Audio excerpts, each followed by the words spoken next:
nouveau concept d'identité qui est apparu il y a un peu moins d'un demi-siècle aujourd'hui, l'idée d'identité narrative qui a mis en avant l'idée sur laquelle la constitution du soi implique nécessairement une séquence narrative, l'intégration du soi dans une certaine forme de récit. Et en France, c'est le philosophe Paul Ricoeur qui a revendiqué la paternité de cette notion, en essayant de répondre à deux objectifs conjoints. Pour Ricoeur, il y a deux impératifs.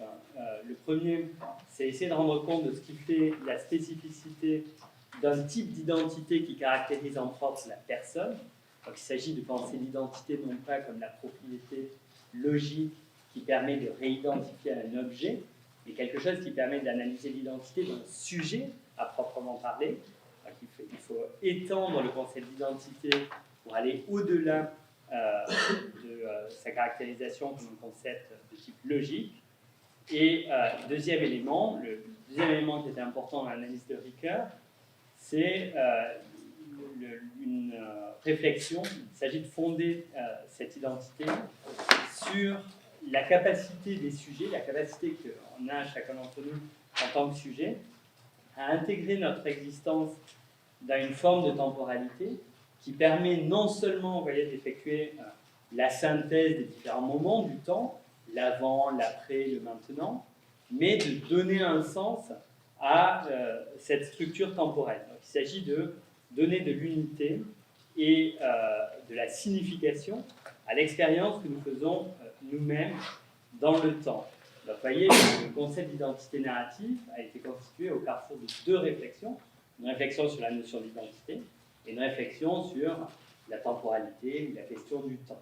Il s'agit de comprendre comment s'articule l'expérience du soi dans le temps et comment, dans le temps, cette expérience donne lieu, permet de produire du sens. C'est ce qui nous permet de nous comprendre comme quelque chose qui est de l'ordre du soi.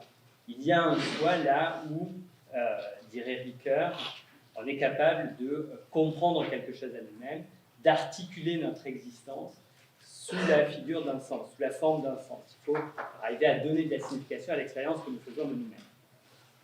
Et l'idée fondamentale qu'on trouve chez Ricoeur, alors je l'ai mise dans le... c'est la seconde citation qui est au tableau. L'idée fondamentale autour de laquelle Ricoeur construit son analyse, pour le dire de la façon la plus simple possible, c'est l'idée sur laquelle une vie humaine en particulier, c'est l'histoire de cette vie en quête de narration. Donc la narration, vous voyez, constitue l'objectif d'une vie, elle constituerait téléologiquement son but. C'est dans la narration que la vie parvient à s'auto-comprendre, parvient à se comprendre elle-même, et la vie n'est donc pas étrangère à son histoire. L'histoire que nous sommes capables de produire de notre propre vie, c'est ce qui nous permet de nous comprendre, c'est ce qui permet à cette vie de s'auto-déployer. Et ici, chez Ricoeur, c'est une méditation, une réflexion qui vient d'assez loin, des origines de ce qu'on appelle la tradition herméneutique, telle qu'on la trouve par exemple développée chez Dilthey. Vous n'avez pas besoin de retenir ça, mais je vous l'ai dit juste en passant, parce que Dilthey a produit cette analyse de la vie dans laquelle il essaie de montrer que la vie se déploie selon la modalité de l'autocompréhension. Donc le processus de déploiement de la vie implique une forme de compréhension de soi qui peut prendre différents aspects. Et Dilthey va relire l'intégralité des aspects de la vie à travers cette idée-là. Mais dans ce cadre-là, vous voyez, la narration correspondrait à un moment nécessaire de déploiement de l'existence qui rend possible son autocompréhension. Son autocompréhension, c'est ce que nous arrivons lorsque nous produisons de nous-mêmes, lorsque nous obtenons une compréhension de nous-mêmes qui l'intègre dans un récit qui est à la fois le nôtre et celui des autres, un récit personnel qui se rattache et s'intègre dans celui des autres, etc. Donc, vous voyez, le but, c'est d'analyser ce processus de constitution d'identité du soi en le réinsérant grâce aux techniques et aux formes narratives dans un récit qui nous permet de lui donner du sens. La narration, de ce point de vue, recouvre un ensemble de techniques qui doivent permettre d'intégrer des événements dans la continuité temporelle d'un récit. La narration permet de produire une séquence d'événements, de leur donner un ordre et de leur donner un sens. Au double sens, elle permet de leur donner une signification à ces événements, puisqu'elle les ordonne, mais elle leur permet de leur donner un sens, une direction, puisqu'elle permet de comprendre notre vie comme allant quelque part. C'est ce qui nous permet de voir dans quel sens on va, dans quel sens on se dirige. Donc ça, c'était l'idée initiale de Ricoeur. Et cette idée a eu de nombreux développements, a connu de nombreux développements dans la tradition qu'on appelle herméneutique, comme dans la philosophie de l'esprit de tradition analytique, et elle a connu aussi un certain nombre de critiques. Et c'est à ces critiques que je voudrais m'intéresser aujourd'hui. Je ne vais pas vous parler d'identité narrative pour elle-même, je vais l'aborder vraiment sous un mode critique pour essayer de poser une question relative au type de technique qu'elle semble supposer. Et dans cette perspective, je m'intéresserai en particulier à une critique qui a été récemment proposée par le philosophe américain, Richard Moran, qui est encore professeur à l'université de Harvard, à Boston. Et Moran a proposé récemment une pensée d'interroger sur un mode critique, ce qui constitue, selon lui, même s'il n'explicite pas exactement de cette façon-là, mais un présupposé fondamental de toutes ces approches narratives du soi, l'idée selon laquelle l'expérience vécue que nous faisons nous-mêmes, serait perméable aux structures de la narration. Vous voyez, l'idée c'est que les structures de notre expérience, elles s'accordent parfaitement avec les formes qui sont celles du récit, les formes qui sont propres au récit, les formes qui caractérisent les structures des séquences narratives que nous produisons lorsque nous produisons des récits à propos de nous-mêmes. Donc le présupposé, vous voyez, de ces approches narratives du soi qui pensent la narration comme une technique du soi, comme une technique permettant, rendant possible la constitution de soi-même, la constitution de nous-mêmes, c'est l'idée selon laquelle la structure de notre expérience, la façon dont nous vivons notre vie, est déjà mise en forme de telle façon qu'elle est perméable aux structures qui sont celles de la narration. Et la question que soulève l'interrogation critique de Moran, c'est celle qui m'intéressera aujourd'hui, c'est celle de savoir dans quelle mesure est-ce qu'on peut affirmer quelque chose comme ça. Dans quelle mesure est-ce que ça a du sens de penser que les formes de l'existence sont compatibles avec celles du récit? En quel sens est-ce qu'il peut être légitime, en d'autres termes, d'appliquer au soi ces techniques particulières que sont des techniques narratives?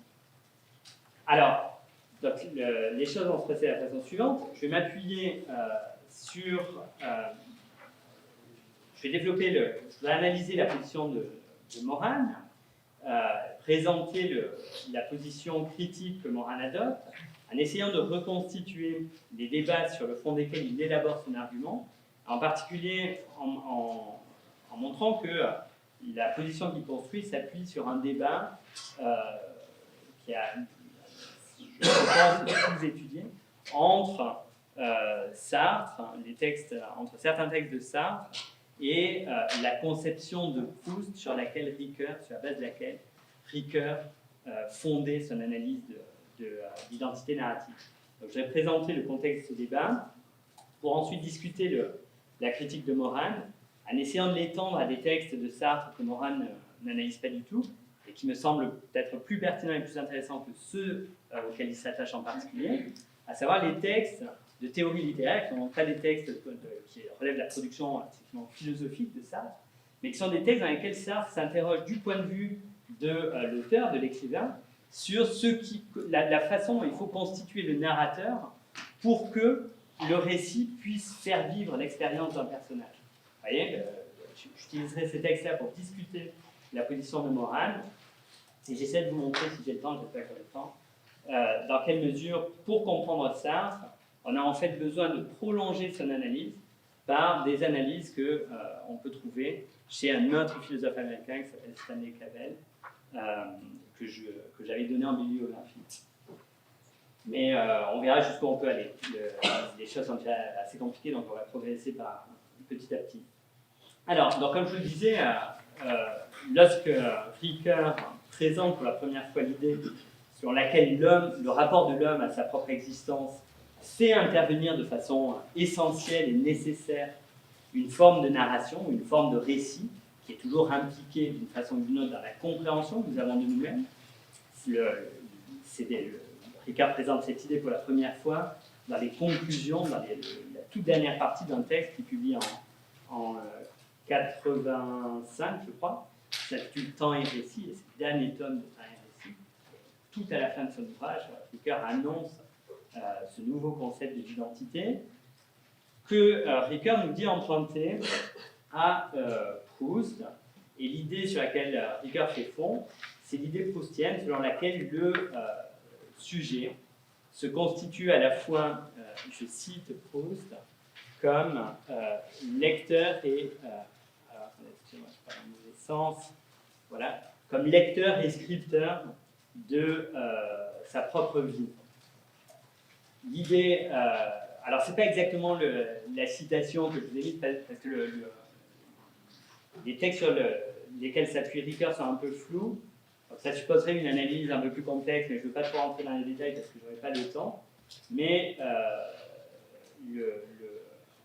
le texte de Proust que mentionne Ricoeur, c'est un texte qu'on trouve tout à la fin du Temps retrouvé, donc le dernier tome de La Recherche du temps perdu, dans lequel Proust affirme que, et c'est la conclusion magistrale de Proust dans La Recherche du temps perdu, que la vie que l'on vit dans les ténèbres et qu'on fausse sans cesse, peut-être, c'est des expressions de Proust, hein, elle peut être éclaircie et elle peut être ramenée au vrai de ce qu'elle était.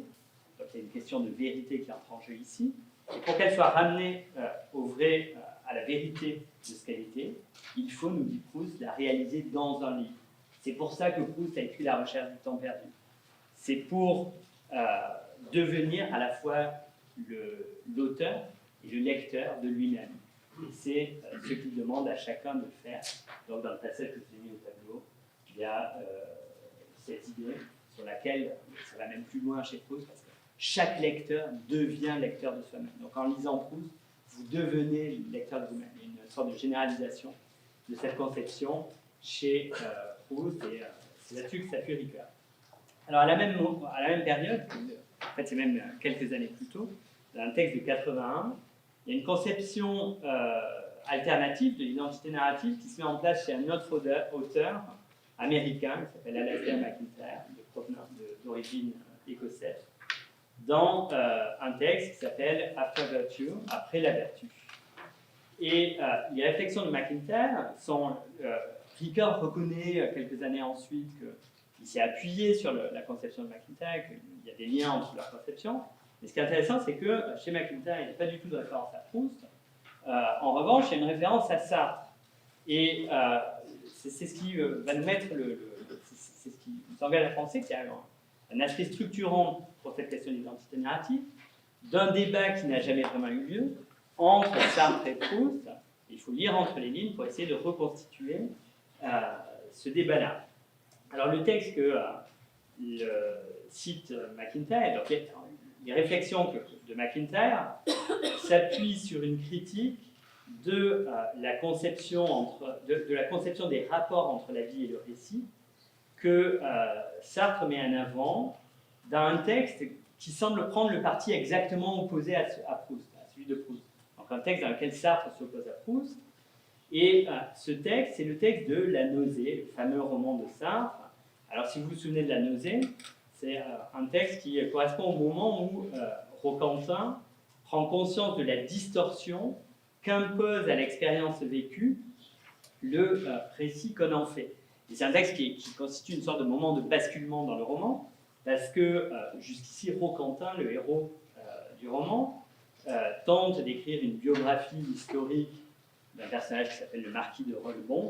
Il essaie d'écrire la vie du marquis de Rolbon, et son projet est complètement ruiné à partir du moment où il prend conscience de la distance qui sépare l'expérience vécue, la façon dont nous vivons notre vie, et son récit, sa narration, son intégration, vous voyez, dans une forme de récit.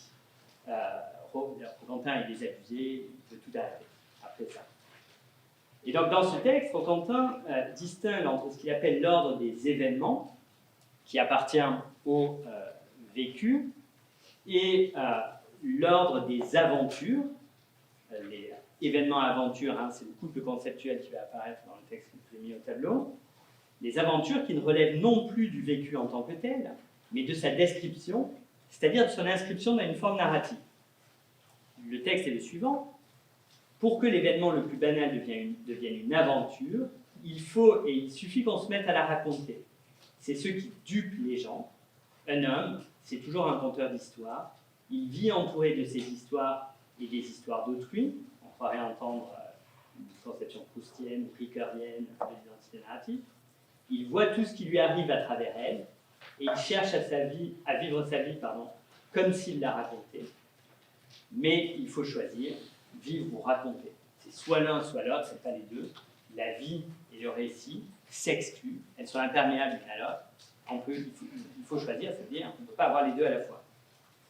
Alors, ce texte, donc, vous voyez, semble affirmer exactement le contraire de ce que défendait Proust, en soulignant l'impossibilité de récupérer la vie dans la narration, de la retrouver au moyen de l'écriture romanesque ou du récit. Mais il faut insister avec MacIntyre et Moran sur le fait que dans ce texte-là, on voit apparaître en fait deux thèses corrélées. La thèse selon laquelle le récit et la vie s'opposent de façon irréductible. Il faut choisir, vivre ou raconter. C'est une thèse qui n'est pas propre à ça, mais qu'on trouve également, par exemple, dans les théories du récit historique, en particulier chez Mink, qui est un grand théoricien du récit historique. Et autre thèse, une thèse selon laquelle l'intelligibilité d'une vie est fondamentalement d'ordre narratif. C'est ce que dit Roquentin lorsqu'il écrit, lorsqu'il dit « un homme, c'est toujours un conteur d'histoire ». Vous voyez, l'intelligibilité de la vie est d'ordre narratif, mais l'expérience de la vie, elle n'a rien à voir avec ça, elle sait qu'elle s'y oppose.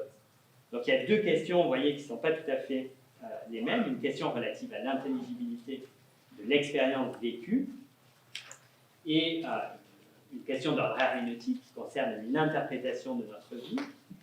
C'est cette conception sur laquelle fait fond Proust, évidemment, hein, Ricoeur, et Proust par extension.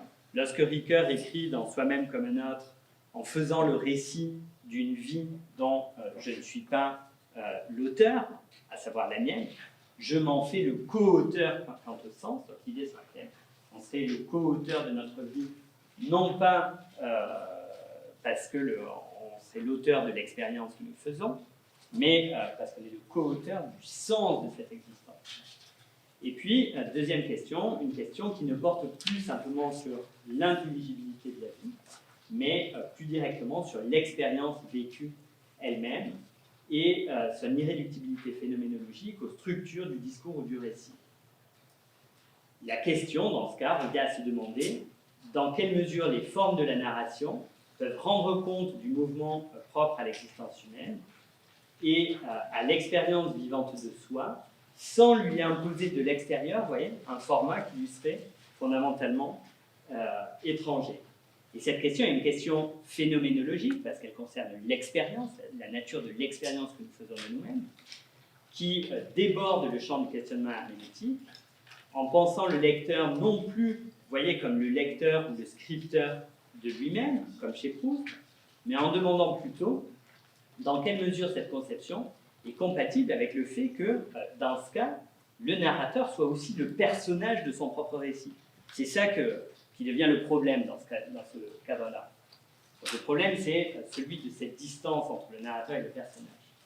Et la force du texte de Sartre, c'est de montrer que ces deux questions sont nécessairement liées dans la mesure où tout récit de soi nous met dans la situation d'être à la fois le narrateur et le personnage d'une histoire qui ne peut jamais pleinement coïncider, vous voyez, avec l'expérience que nous avons de nous-mêmes. Je vous lis la suite du texte de la nausée, ça vient immédiatement après le texte que je vous ai cité. Quand on vit, il n'arrive rien, les décors changent, les gens entrent et sortent, voilà tout. Les jours s'ajoutent aux jours sans rime ni raison. C'est une addition interminable et monotone. Ça, c'est vivre, c'est la logique du vivre. Mais quand on raconte la vie, quand on passe de la vie au récit, parce qu'on raconte la vie, tout change. Les événements se produisent dans un sens, et nous les racontons en sens inverse. Et lorsque nous les racontons en sens inverse, c'est-à-dire avec cette illusion rétrospective, qui nous fait les réinterpréter depuis un point de vue qui suppose que ces événements sont terminés, c'est là qu'ils deviennent des aventures, qui s'intègrent dans un récit. Mais ce récit, nous dit Roquentin, n'a plus rien à voir avec ce qu'était l'expérience vécue elle-même. Donc l'opposition entre la vie et le récit est une opposition, vous voyez, entre des formes de temporalité incompatibles. On vit la vie dans un sens et on la raconte dans un autre. On vit la vie en étant dirigé vers le futur, on la raconte en se ramenant, en se rapportant au passé. Et ces deux formes de temporalité incompatibles dessinent deux modalités d'expérience qui sont strictement irréductibles l'une à l'autre, selon Sartre. Alors cette thèse, c'est la thèse que Morane appelle, pour la critiquer, c'est une thèse que Morane va critiquer, la thèse phénoménologique de Sartre, et cette thèse phénoménologique sur laquelle l'expérience de la vie et son récit correspondent à deux façons complètement différentes de vivre notre vie, eh bien, cette thèse, elle repose, elle va de pair avec une conception, une thèse complémentaire selon laquelle l'expérience vécue réfuterait ou refuserait les formes de la narration en vertu de son incompatibilité avec elle. Donc, les techniques de la narration seraient incompatibles avec l'expérience, elles seraient impropres à rendre compte de notre expérience. On devrait pouvoir avoir par l'expérience une expérience de leur incompatibilité. On sait très bien que la façon dont on vit notre vie exclut les formes de la narration. Alors, cette thèse sur... alors, je vais passer les détails parce que je ne veux pas rentrer dans des détails trop compliqués. Simplement, cette thèse recoupe la conception, en effet, que Sartre se fait de l'expérience. Et l'idée qu'elle amène, c'est l'idée sur laquelle il ne peut pas, par principe, il y a des histoires qu'on se raconte sur nous-mêmes, les récits dans lesquels on enveloppe notre existence ne peuvent pas être vrais. Et non seulement ils ne sont pas vrais, mais ils sont nécessairement faux. Tout récit de soi affecte inévitablement l'expérience vécue d'un coefficient de falsification irréductible. Se raconter soi-même, c'est falsifier son expérience. On rencontrerait ici une figure de ce que Sartre décrira plus tard comme étant la mauvaise foi, hein, raconter sa vie en projetant sur son existence les formes figées de la narration, c'est placer l'essence avant l'existence, c'est faire du pour soi un en soi, pour reprendre les catégories sartriennes. Vous n'avez pas besoin d'aller si loin pour voir ce cas en question. C'est faire comme si l'existence pouvait se décrire comme un tout achevé, à l'extérieur duquel on se situerait toujours.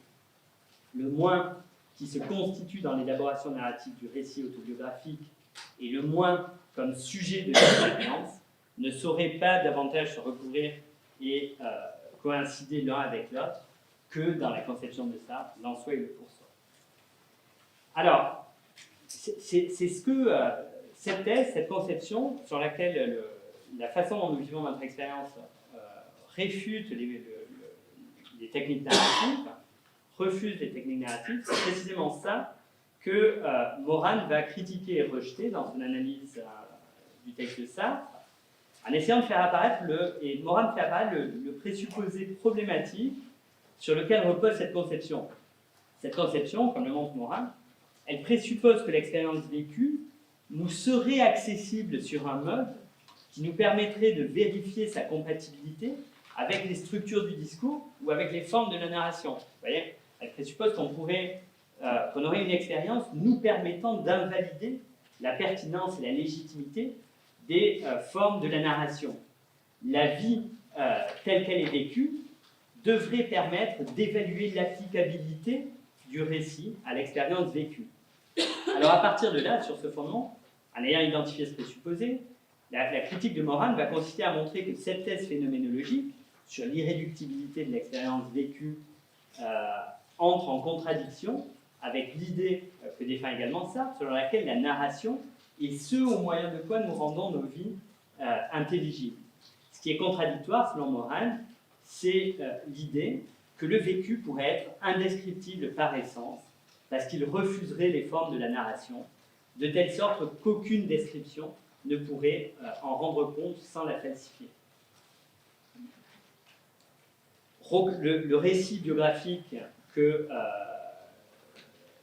Roquentin, lorsqu'il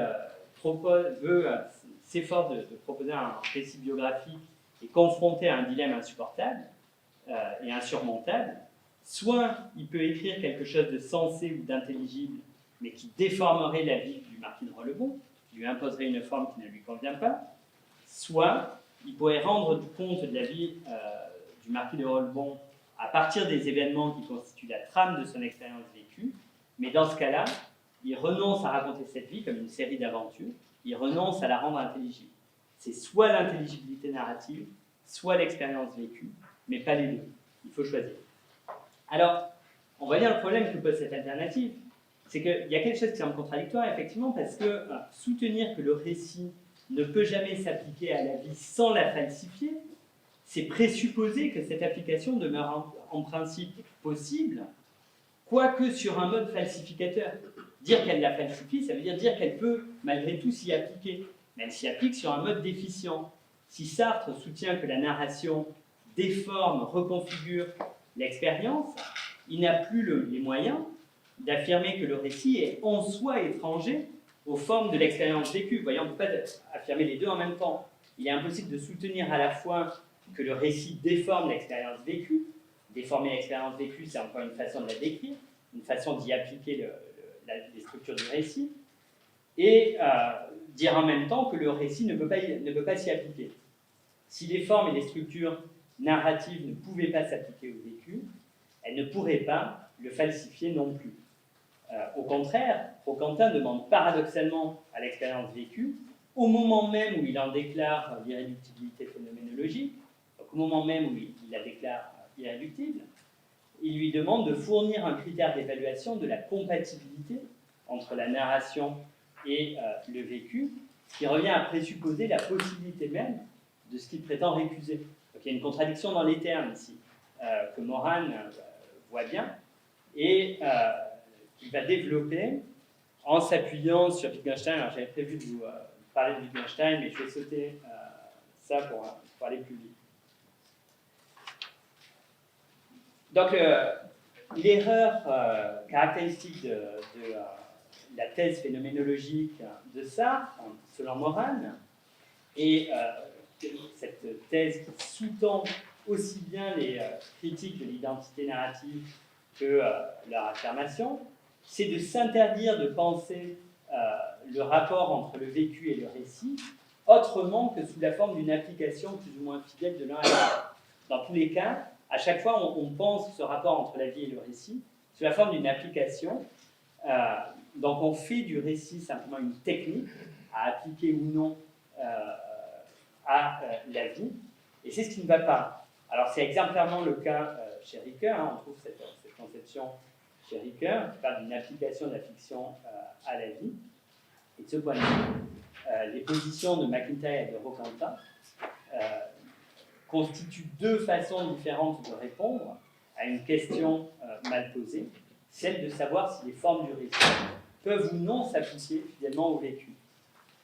Alors le geste de Morin contre cette position va consister à radicaliser l'opposition entre la vie et le récit, en montrant que s'ils s'opposent, si la vie et le récit s'opposent, ça n'est justement pas sur un mode qui leur permettrait de mal s'appliquer l'un à l'autre, ce qui serait encore une façon de penser leur rapport, dans l'horizon, vous voyez, d'une applicabilité toujours en droit possible de l'un à l'autre. Au contraire, il s'agit d'affirmer, pour Morane, que l'application du récit au vécu n'est ni falsificatrice, ni fidèle, elle est tout simplement dénuée de sens. La question que j'ai posée, c'est de savoir si, et que Sartre pose, si l'expérience vécue est assez souple pour pouvoir être appliquée aux formes de la narration, cette question serait dénuée de sens. Alors, à ce moment-là, dans son texte, Morane pense pouvoir faire une sorte de demi-tour dans son argument, et à partir de là, il essaie de sauver Sartre, il tente de sauver une partie de la théorie sartrienne en le ralliant à sa cause et en distinguant dans le passage de la nausée sur lequel son interprétation repose, deux moments qui seraient des moments indépendants l'un de l'autre dans le raisonnement de Roquentin. Ce que Morane rejette, c'est la conclusion que Roquentin tire de l'écart entre la perspective qu'on adopte lorsqu'on entre dans le récit, lorsqu'on devient le narrateur de sa propre vie, et celle qu'on a sur son existence et qui caractérise le point de vue de l'agent, la perspective de l'expérience vécue, en déclarant que ce que Morane rejette, c'est l'interprétation que Roquentin donne de cet écart en disant que si écart il y a, ça signifie que le passage d'une perspective à une autre déforme ou falsifie le vécu. Il s'agit de montrer que ça n'a aucun sens de dire ça. Mais ça ne veut pas dire pour autant que ces deux perspectives ne s'excluent pas. Ça, c'est au contraire ce que, selon Morane, c'est ce qu'il y avait de bon dans la théorie sartrienne. C'est ce que Sartre avait vu et qui faisait juste. Et qui était juste. Si l'expérience vécue, selon Morane, ne fait pas histoire, c'est parce qu'elle ne peut pas se projeter au-delà des limites de sa propre réalisation. Elle est confinée à elle-même, si vous voulez, elle ne peut pas se donner un point de vue extérieur sur elle-même, comme si elle pouvait s'observer de l'extérieur au moment même où elle s'accomplissait. Mais on ne doit pas en conclure, comme le fait Roquentin, que cette façon de décrire l'expérience vécue de l'extérieur, en troisième personne, falsifie nécessairement le vécu, en prétextant que ce type de récit narratif serait incapable de s'appliquer au vécu et d'en saisir le sens. C'est la citation du texte de Morane que j'ai mis au tableau. Certes, le point de vue extérieur du narrateur, parce qu'il prend en charge un récit en troisième personne sur l'expérience vécue, met en jeu un type de description de l'existence qui est par définition inaccessible au point de vue en première personne de l'agent, puisque l'agent, au contraire, est situé à l'intérieur d'une vie dont il ne peut pas voir les limites. Mais si c'est par définition le cas, à ce moment-là, il n'y a aucune raison de le déplorer et d'y voir une falsification. Il n'y a pas d'échec de la narration, ou l'échec de Roquentin, en d'autres termes, n'en est pas un. L'erreur de Roquentin serait d'interpréter sa situation comme une situation d'échec. Morane considère que ce qui constitue la condition de possibilité de l'intégration de la vie dans la narration, c'est toujours l'adoption d'une position qui permet de décrire de l'extérieur les limites qui dessinent les contours de la vie dont on raconte l'histoire. Et il développe cette thèse en soutenant que c'est précisément le jeu dialectique entre les deux perspectives extérieures l'une à l'autre, la perspective en troisième personne du narrateur et la perspective en première personne du personnage, qui constitue le ressort fondamental de la tragédie et qui détermine de façon générale l'intérêt de tout récit pour son lecteur.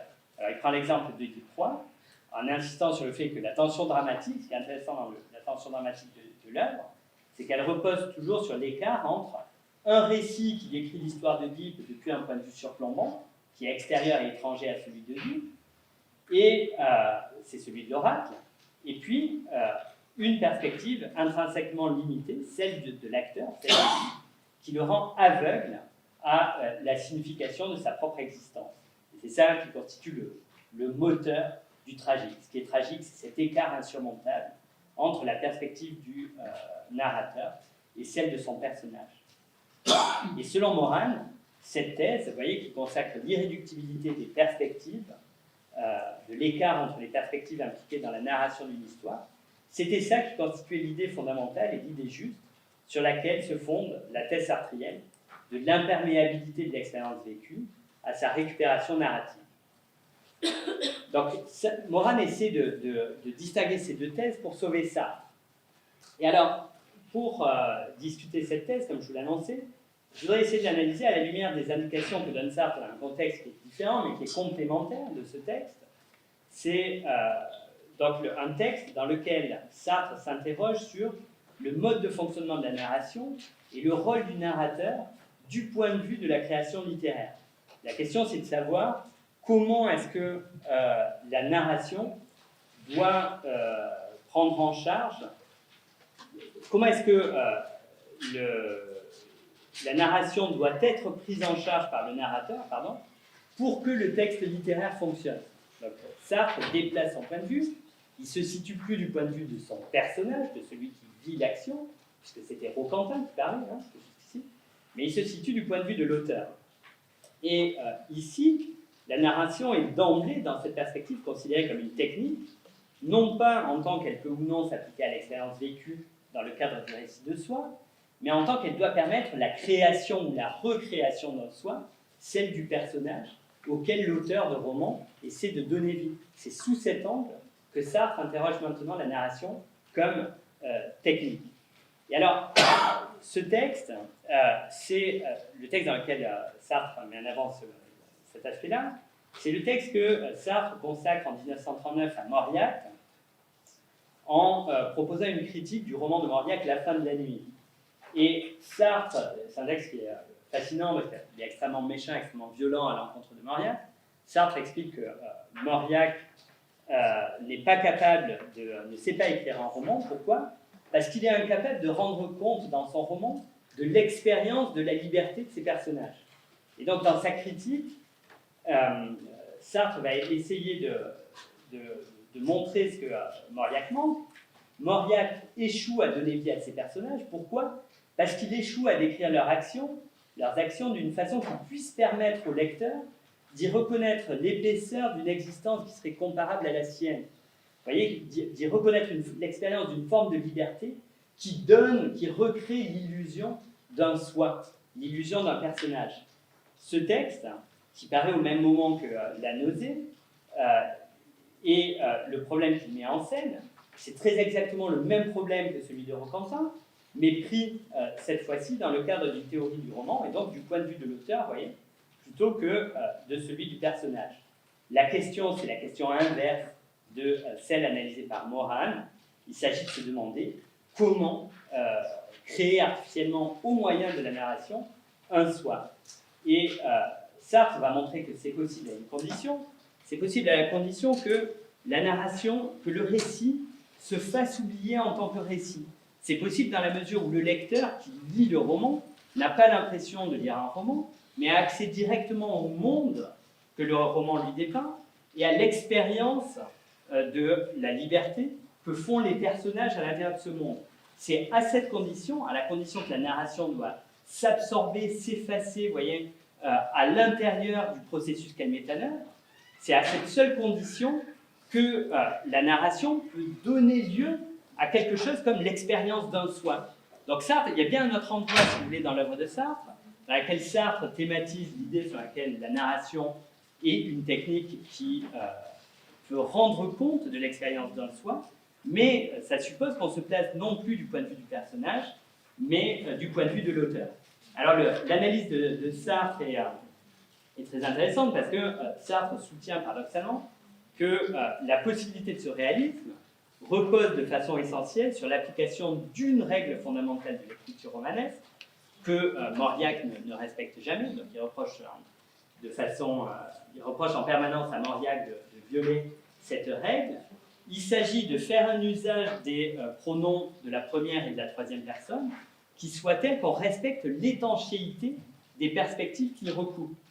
Qu'on ne confonde pas, il s'agit de maintenir une asymétrie fondamentale entre une perspective qui serait une perspective interne à l'action, celle du personnage, et une perspective externe, celle du narrateur. L'auteur de roman, en d'autres termes, selon Sartre, dans l'analyse que Sartre propose dans ce texte, fascinant, a le choix entre deux possibilités. Soit il peut présenter les actions de ses personnages depuis une perspective strictement en première personne, de façon à ce que le lecteur découvre la progression des événements au travers des yeux du personnage et avec les limites qui lui sont propres, soit, inversement, il peut adopter un point de vue sur ses actions qui soit extérieur à celui des agents, en les décrivant depuis la perspective d'un tiers et en assumant de cette façon la position d'un narrateur externe. Donc il peut choisir entre Proust, la narration en première personne, et Hemingway, la narration en troisième personne. Mais ce qui est fondamental, c'est que dans la narration en troisième personne, on ne présuppose pas qu'on a accès aux pensées qui sont celles du personnage qu'on décrit. Inversement, lorsque on décrit en première personne à la Proust, il faut bien que cette description elle respecte les limites, elle se tienne à l'intérieur des limites de la vie, sans prétendre se regarder comme, sans prétendre se voir de l'extérieur, si vous voulez. Donc, ce qu'il faut maintenir, c'est cette étanchéité entre les perspectives. Et lorsque ça n'arrive pas, donc j'avais prévu de vous donner plein de citations amusantes par le degré de méchanceté qu'elle met en œuvre, dans lesquelles Sartre fait ce reproche constamment à Mauriac en citant Mauriac. Ça, Mauriac viole constamment cette règle. Il se place à l'extérieur de ses personnages et pourtant il sait des choses sur leur pensée, le contenu de leur pensée que seuls ces personnages pourraient savoir.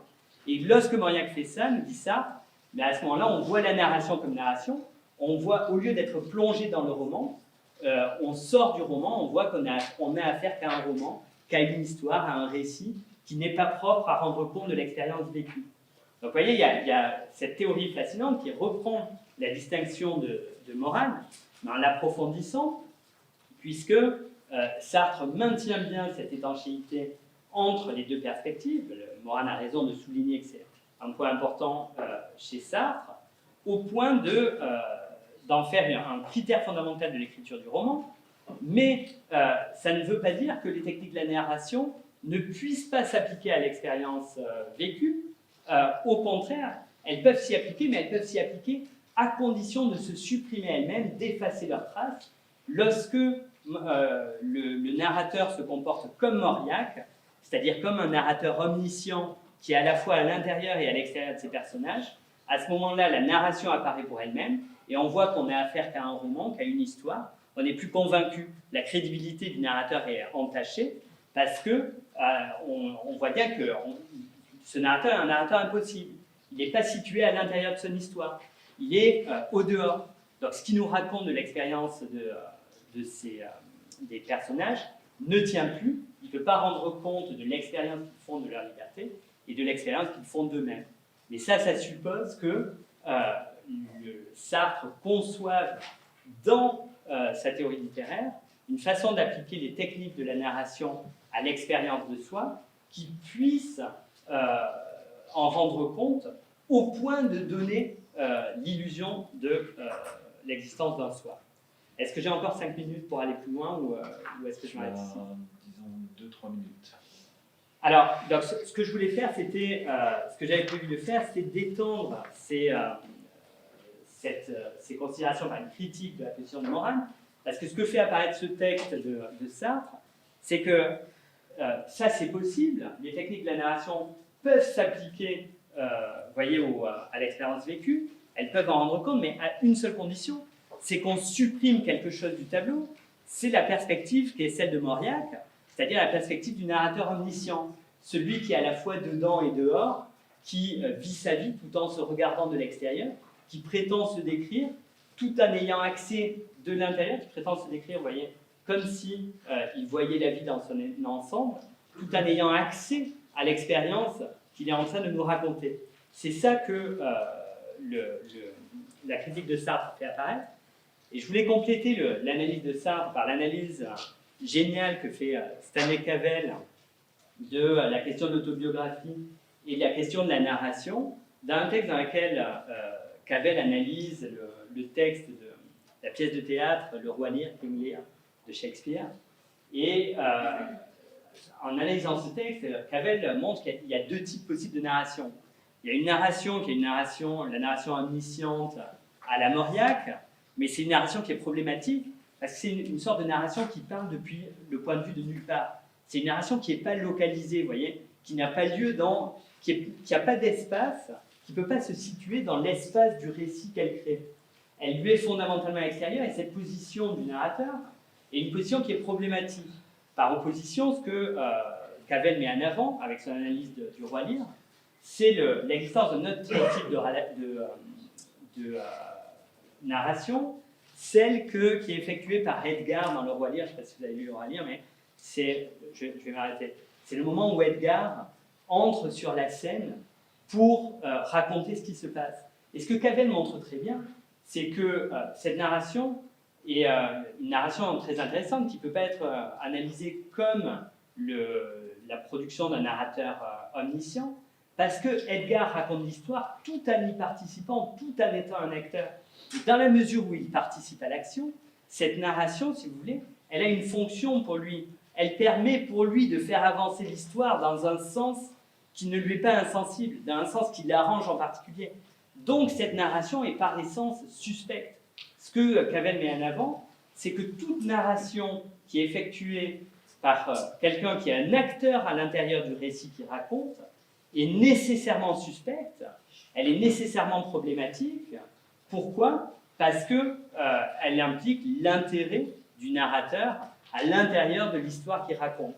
Dans cette mesure, puisqu'elle est toujours suspecte, si vous voulez, le point que je voulais amener, et c'est pour ça que je voulais essayer d'éclairer ça à la lumière de Cavell, c'est que c'est comme ça qu'on peut comprendre l'analyse de Sartre lorsqu'il dit que le roman, que le récit falsifie l'expérience.